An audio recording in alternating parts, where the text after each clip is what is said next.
नई सदी, नया साल, नया महीना, खबरें भी नई। चंद्रयान से आसमान तक, देश से विदेश तक, बाजार से जन सरोकार तक, सब पर है हमारी पकड़। देखिए देखिए खबर सदीनामा सदीनामा सदीनामा। ना भाषण ना नारे ना स्लोगन चाहिए, ना भाषण ना नारे ना स्लोगन चाहिए।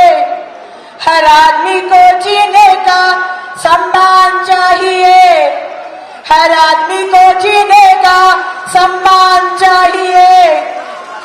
मोदी जी का सपनों का जहान चाहिए, मोदी जी का सपनों का जहान चाहिए। और मुझको और हमको, हम सबको राम वाला हिंदुस्तान चाहिए, और हमको राम वाला हिंदुस्तान चाहिए, और हमको और आपको राम वाला हिंदुस्तान चाहिए। আজকে মেদিনীপুরের এই মাটি স্বাধীনতা সংগ্রামের মাটি, এবং এই মাটিতে ভারতবর্ষের যশস্বী প্রধানমন্ত্রী নরেন্দ্র মোদীজি আমাকে লড়াই করার সুযোগ দিয়েছেন।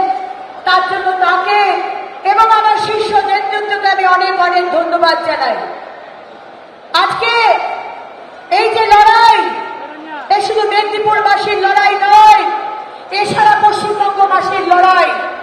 এবং আমরা দেখতে পাচ্ছি আজকে এই মেদিনীপুরের মাটি থেকে যারা যারা স্বাধীনতা সংগ্রামী প্রাণ দিয়েছেন, মা মাতঙ্গিনী হাজরা, আজকে ভেবে দেখুন, আজকে উনি যদি জীবিত থাকতেন, যিনি বুকে গুলি নিয়েছিলেন, হাতে জাতীয় পতাকা নিয়ে, আজকে উনি যদি দেখতেন যে আজকে পশ্চিমবঙ্গের কি অবস্থা, যেখানে সন্দেশখালীতে মা বোনেদের দিনে রাতে ইজ্জত লুটা হয়, তাদের পিঠে বানানোর জন্য জোর করে ডেকে নিয়ে যাওয়া হয়, আর মুখ্যমন্ত্রী মমতা বন্দ্যোপাধ্যায় বলেন না না, এরা তো 2000 টাকা নিয়ে এরা মিথ্যা মিথ্যা নাটক করছে।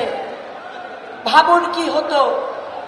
আজকে সন্দেশখালীতে আমরা দেখেছি আমাদের মা বোনেরা তারা শাখা সিঁদুরকে সম্বল করে তারা রুখে দাঁড়িয়েছে, শেখ শাহজাহান এবং তাদের গুন্ডাদের বিরুদ্ধে লড়াই করছে। আজকে আমরা দেখতে পাচ্ছি পশ্চিমবঙ্গে চাকরি নেই, আমাদের সমস্ত সন্তানরা পরিযায়ী শ্রমিক হয়ে বাইরে চলে গেছে। এই পশ্চিমবঙ্গকে বিদ্যাসাগর দেখতে চেয়েছিল, এই পশ্চিমবঙ্গকে ক্ষুদিরাম দেখতে চেয়েছিল, যে পশ্চিমবঙ্গে আজকে আমাদের শিক্ষক শিক্ষিকারা রাস্তায় রয়েছে, আন্দোলন করছে, চাকরি চুরি হয়েছে, আর এই সরকারের সমস্ত নেতা কর্মী মন্ত্রী তারা জেলের ভিতরে গেছে।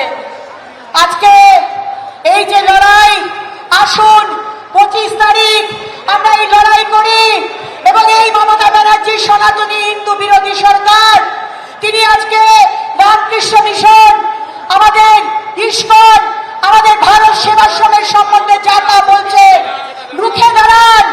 আজকে এই সরকার আমাদের রামনবমী করতে দিচ্ছে না, এই সরকার দুর্গাপুজো করতে দিচ্ছে না। কদিন বাদে আপনি সন্ধ্যে আরতি দিতে পারবেন না, তুলসী মঞ্চে আপনি সন্ধ্যে বাতি জ্বালাতে পারবেন না। এই দিন তো আমরা দেখতে চাই না।